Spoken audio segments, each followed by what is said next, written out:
You know how sometimes you try and take a beautiful photo and you have all the best of intentions. You may even figure out how to find a great light, set your subject up in a great spot, have some wonderful prompts to get some good, genuine interactions out of your kids. If you're not sure how to do any of that, check out the descriptions below. And for some reason, the photo still just falls flat. It's a pretty common problem, and I have the solution for you.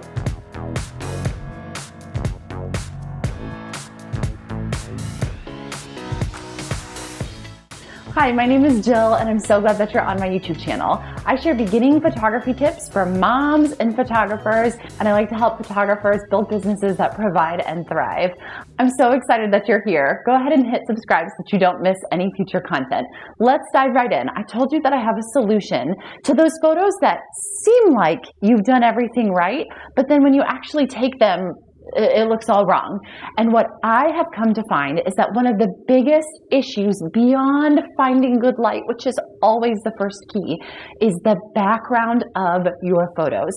It's something that seems kind of simple and something that I think a lot of parents who are photographing their kids and newer photographers think that they totally understand, and I can get it. It's just the background. And I assure you that your lighting choices are the most important thing, which is why if you're still stuck on lighting, go ahead and check out the resources in the description so that you can definitely make sure that you're finding that good lighting to begin with, because it is most important. But even with the correct lighting, if your background is not correct, the whole photo can be off in a way that you just can't figure out what's wrong and how to fix it. I have shared a lot about simplifying backgrounds and finding good ones in your home in my new course, Photography for Moms 101. This course is for beginners who just want to dip their toe into learning how to use their camera, into the full system that I use to shoot in manual and make decisions myself so that I'm not relying on my camera to do it, on what settings you should be doing yourself and what you shouldn't, and maybe most importantly, on how to find that best lighting in your house and what to do about your backgrounds. And that is what I want to show you a snippet of today. So what you're going to watch here is just a really, really short portion of the section in my course, Photography for Moms 101, where I talk about simplifying your background and what it can do to your photos. I'm going to show you what a busy background does and explain a little bit about what doesn't work about that. And then I'm going to show you how to find a more ideal space in your home. And I think you're going to be amazed at the difference it makes in my photo and the difference it can make in yours as well. Let's check it out.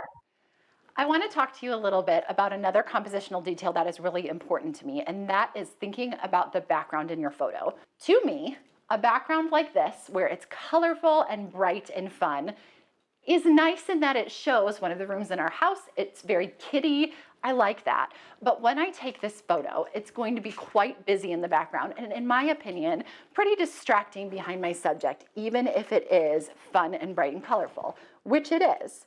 I like these photos. I think it's nice to have them to show the room and the space, but they're probably not photos that I'm going to print. I might put them in a family album if I have lots of photos of the year, but again, there's just so much going on that it distracts a little bit away from my subject. I would be more likely to take a photo like this from pretty far away to show the entire environment, to show that he's playing under the play sign.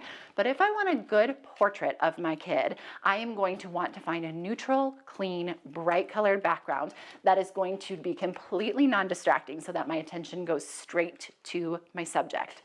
I think people struggle with this because they think, I don't have a clean corner in my house. I don't have a spot across from nice, beautiful light so that the light is on my subject's face. I don't have a spot that doesn't have things on the walls. But you really don't need that much space to find a neutral area in your home.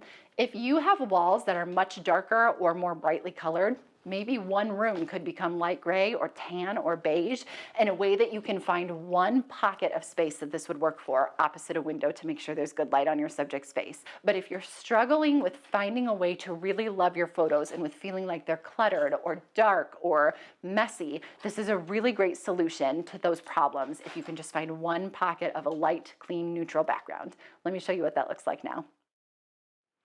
This is an example of a wonderful spot with a clean, light, simple background. And I really think you're going to see the difference in the quality of photo.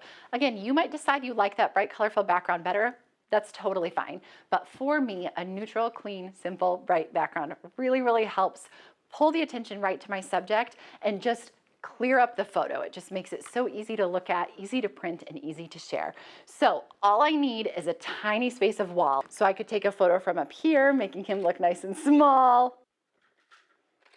I can take a photo directly at his angle, making him look exactly his size, or I could take a photo from very low to make him look larger than life. But the photo I really want to take is just a nice portrait right at his angle with a neutral, clean backdrop. And to me, this photo, so good, is so much nicer and cleaner and easier to look at than the photo in the toy room with so much behind him.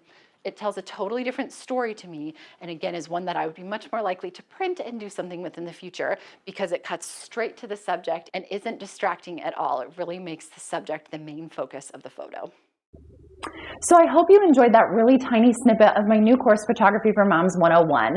That course has launched the week that this video is going live, and it will stay available. There is a launch discount going on if you happen to catch this video the week that it's released, and after that, it is still at a super economical price for a course that's going to teach you everything you need to know to start taking those beautiful, share-worthy, print-worthy photos of your kids that you are going to treasure forever. The biggest key is learning how to shoot in manual, learning how to control your light, and learning how to control your backgrounds. And those three things are what this course discusses in right around $100 depending on when you dip in. So if you have a fancy camera, a DSLR or a mirrorless camera that's been collecting dust on a shelf, maybe it was gifted to you and just sitting in a box, maybe you have it out and just have no clue how to use it. Maybe you take it out at your kids' games and activities and end up with photos that you took on auto that you just don't love, or even on one of the program modes that still don't look how you want. This course is for you to break down some of those questions and teach you in a really simple way in under 3 hours how to use that camera, what you want to choose to control on your own, and how to find that good light and those solid backgrounds like we're talking about in this video. Thanks so much for your time. Make sure to subscribe, and we will see you next time.